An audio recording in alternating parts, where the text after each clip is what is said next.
What is up, guys? So, all of my topics are usually serious, but this could be one of the most serious topics I've ever done.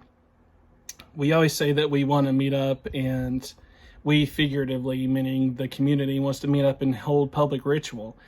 And sometimes we get that chance, but is it a safe environment to be in? And it is something I need to talk about because I get comments that are far out there sometimes that you wonder the mental state of some people. I know, even in the pagan community and the polytheistic community. So, this is one thing that was taught to me, and I want to share it with you today.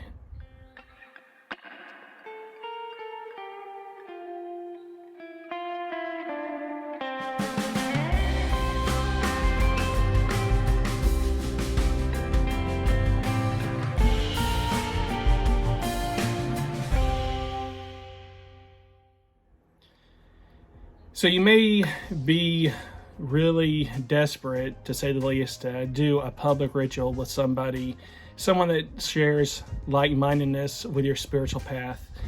And it's great. And then sometimes, if you look hard enough, you're going to find somebody.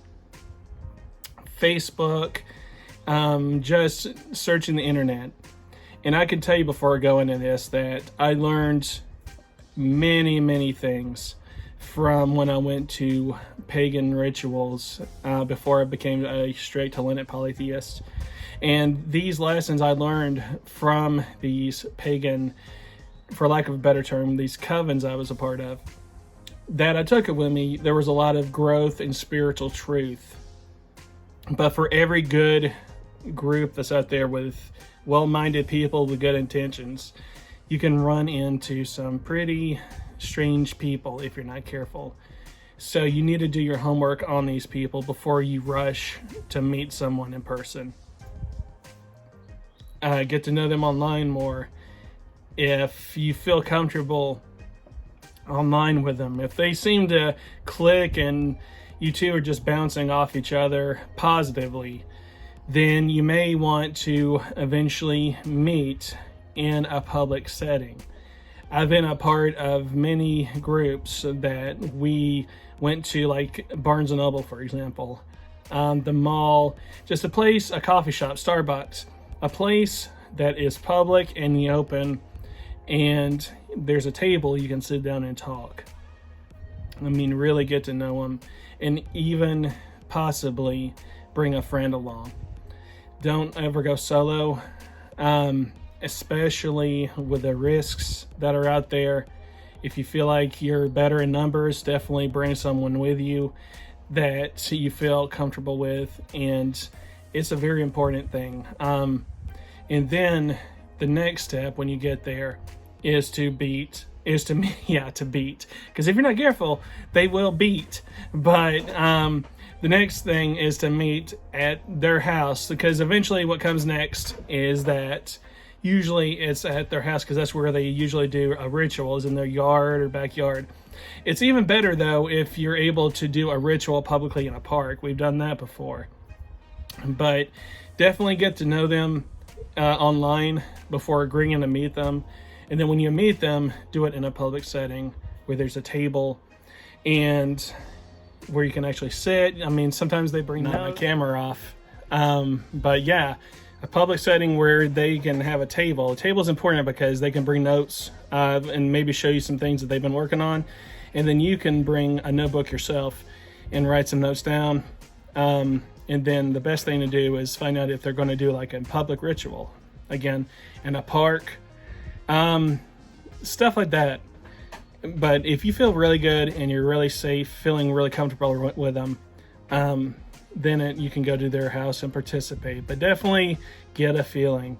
Make sure they follow the same similar path in spiritual thinking that you do, because like I said, there's some people that come up with some strange ideas, and it's a vetting process, not only for them to meet you, but for you to see if you're going to click with this group.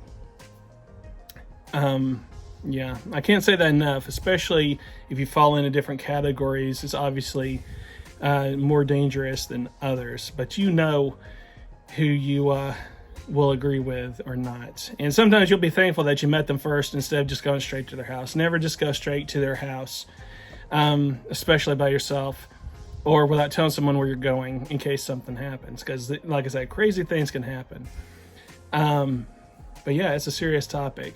I know that back in the early 2000s, in beforehand, I'm talking about when internet access was widely available, it was always because when depending on how they do rituals, they may do it completely different than you do. And also you got to take away that they are not the end all be all center of knowledge. Nobody is. So you can't just follow their ways. And the thing that I've learned is that if I've been in parts of groups where the leaders say they're open to everyone, and then all of a sudden it's like you don't have a voice because whatever the leader says, that's the way we're going, even though we want to go another way. It's the final say is with them. There is no discussion about it sometimes. So groups like that, you want it to be a community of friends, you know, because it's the closest thing to finding someone of like mind to practice together. And there are successful stories. Like I said, I've been part of groups that I've learned a lot from and have taken away from. I don't think this channel would exist if I wasn't part of some of these groups, because I've learned a lot of things.